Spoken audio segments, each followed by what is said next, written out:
नमस्कार, मैं हूं दिबांजलि मोत्रा। दक्षिण एशिया में लग रहा है कि युद्ध होकर रहेगा। चाइना मानेगा नहीं और भारत झुकेगा नहीं, तो इसका परिणाम ये होगा कि युद्ध हो।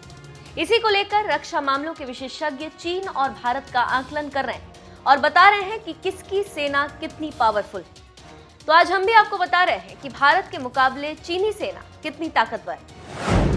शोधकर्ताओं की माने तो चीनी सेना वन चाइल्ड पॉलिसी के तहत जन्मे इकलौते बच्चों से भरी पड़ी, जिन्हें बड़े ही लाड प्यार से पाला गया होता है और उनमें लड़ने का जरा भी दम नहीं होता।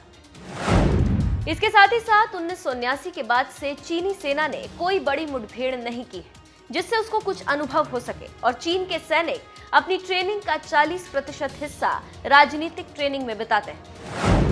शोधकर्ताओं की माने तो चीन में सिर्फ पढ़े लिखे समझदार नौजवान ही चीनी सेना में भर्ती होंगे, लेकिन बाद में चीनी प्रशासन ने पाया कि ये बच्चे तो बड़े ही बुज़दिल लाड़ प्यार से पाले हुए हैं। वर्तमान में 1962 के भारत चीन युद्ध को चीन चाहकर भी अपनी उपलब्धियों में नहीं गिन सकता। जब 1967 में चीन ने एक बार फिर ये कथा दोहराने का प्रयास किया तो भारतीय सेना ने नाथुला और चोला के क्षेत्रों में चाइना को पटक पटक के धोया। इस भिड़ंत में चाइना को कितना नुकसान हुआ, इसका अंदाजा आप इसी बात से लगा सकते हैं कि चीन को खुद स्वीकारना पड़ा था कि 400 से अधिक चीनी सैनिक इस युद्ध में मारे गए थे। इस युद्ध में भारत के प्रचंड विजय के कारण ही सिक्किम का भारत में विलय संभव हो सका था। अब अगर युद्ध में पैम्पर्ड बच्चे आकर लड़ाई लड़ेंगे तो हश्र क्या होगा, ये तो आपको पता चल ही गया होगा। अब आपको चीनी सेना की एक और उपलब्धि बताते हैं। साल 2016 में एक रिपोर्ट छपी जिसके मुताबिक जब चीनी सैनिक यूएन पीस कीपिंग मिशन के तहत सूडान में तैनात थे तो उन पर एक बार सूडान के विद्रोहियों ने हमला बोल दिया था। उन चीनी सैनिकों पर एक सिविलियन प्रोटेक्शन साइट की सुरक्षा करने का जिम्मा था, लेकिन विद्रोहियों को देखकर चीनी सैनिकों के पसीने छूट गए और वे अपनी जगह को छोड़कर भाग गए।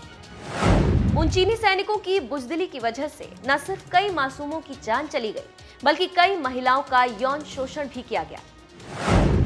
यही चीनी सेना की सच्चाई है जो अब दुनिया के सामने एक्सपोज हो चुकी है। इसीलिए चीनी सेना को जमीन पर रहकर अपनी औकात के अनुसार ही बात करनी चाहिए। यही कारण था कि डोकलाम में चीनी सेना को मुंह की खानी पड़ी और अब लद्दाख में भी चीनी सेना का यही हाल होना तय। चीनी सेना के बारे में विशेषज्ञों की राय है कि अगर आप चीनी सेना के सामने तन कर खड़े हो जाते हैं तो चीनी सेना दुम दबाकर भाग जाती या पीछे हट जाती, और यही अब भारत कर रहा है।